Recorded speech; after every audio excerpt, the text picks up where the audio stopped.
শোনো মানুষ, আল্লাহকে ভয় করো। কিয়ামত দিবসে সব চাইতে কম আযাব যাকে দেওয়া হবে, তার পায়ের নিচে একটা কয়লা রাখা হবে জাহান্নামের, তার মস্তিষ্ক টকবক টকবক করে জ্বলবে, তার মস্তিষ্ক টকবক টকবক করে জ্বলবে। এই ব্যক্তি মনে করবে আমার চাইতে বেশি শাস্তি মনে হয় আল্লাহ তাআলা যত মানুষ সৃষ্টি করেছে আর কাউকে দেয়নি। অথচ আল্লাহ সুবহানাহু ওয়া তাআলা, রাসূল সাল্লাল্লাহু আলাইহি সাল্লাম বলেছেন, এর চাইতে নিম্নমানের শাস্তি আর কাউকে দেওয়া হবে না, যার পায়ের নিচে শুধু একটা কয়লা রাখা হবে, তার মস্তিষ্ক টকবক টকবক করে জ্বলবে। আল্লাহ সুবহানাহু ওয়া তাআলা বলেন, ইউবাশশিরুহুম, ও মুহাম্মদ সাল্লাল্লাহু আলাইহি সাল্লাম আপনি দেখবেন অপরাধীরা যারা ঘুষ নিয়ে ব্যস্ত, সুদ নিয়ে ব্যস্ত, জিনা নিয়ে ব্যস্ত, মদ নিয়ে ব্যস্ত, জুয়া নিয়ে ব্যস্ত, মিথ্যা নিয়ে ব্যস্ত, আযানকে পরোয়া করে না, সালাকে পরোয়া করে না, বেনামাজি হওয়াকে কুফরি মনে করে না। ইউবাশশিরুহুম, আপনি দেখবেন ইয়াওয়াদুল মুজরিম, এই অপরাধীগুলো লাউ ইফতাদি মিন আযাবি ইয়াউমিযিন বিবানি, তারা আল্লাহকে বলবে, ইয়া আল্লাহ, ইয়া আল্লাহ এই ছেলেকে নিয়ে নেন, ইয়া আল্লাহ এই ছেলেকে জাহান্নামে দিয়ে দেন, আমার মুক্তিপণ হিসেবে আমি ছেলেকে দিয়ে দিলাম, আমাকে আজকে আপনি জাহান্নামের আগুন থেকে বাঁচিয়ে দেন। ওয়া সাহিবাতিহি ওয়া আখি, অপরাধী অপরাধ করে মৃত্যুবরণ করিও না মুসলিম।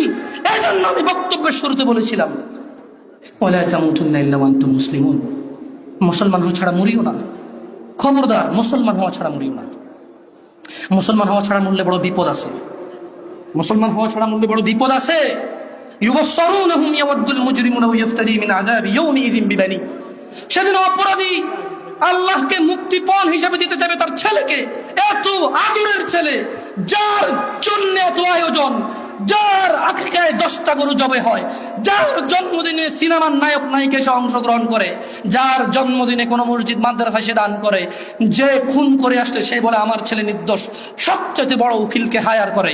এত আদরের ছেলে, যেই ছেলে 7 খুন করলে মাপ, যেই ছেলের জরিমানা দিতে দিতে বাপ কখনো অসন্তুষ্ট হয় না, এই এত আদরের সন্তানকে পরিস্থিতি কি হতে পারে একটু ভাবো মুসলিম।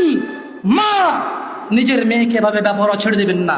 আপনি বাবা, আপনাকে বলছি ভাইয়া, চাচা, যদি খালি অপরাধী হয়ে মরো তবে শুনো সূরা মাআরিজে আল্লাহ বলছেন, অপরাধী সেদিন তার মুক্তিপণ হিসেবে দিতে চাইবে তার ছেলেকে, ও সাহিবাতিহি ওয়া আখি, তার স্ত্রী তার ভাইকে, ও ফাসিলাতিহি আল্লাতী তুই, তার জ্ঞাতি গোষ্ঠী যারা ওকে আশ্রয় দিত, ওয়া মান ফিল আরদি জামিয়া সুম্মা ইউনজি, যখন হবে না আল্লাহ বলবে ছেলে লাগবে না, তুই অপরাধী, তোকে লাগবে।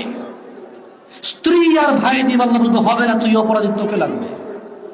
জ্ঞাতি গোষ্ঠী যারা অন্যায় করলে আশ্রয় দিত, আরে যা বেটা কইরাল আমি আছে, এই বেটা আমি আছি না, তুই যা। এই লোকগুলা এগুলাকে দিয়ে দিবে, আল্লাহদেরকে নিয়ে যাও, এরা আমাকে আশ্রয় দিত অন্যায় করলে, আল্লাহ বলবে যে না, তোকে লাগবে।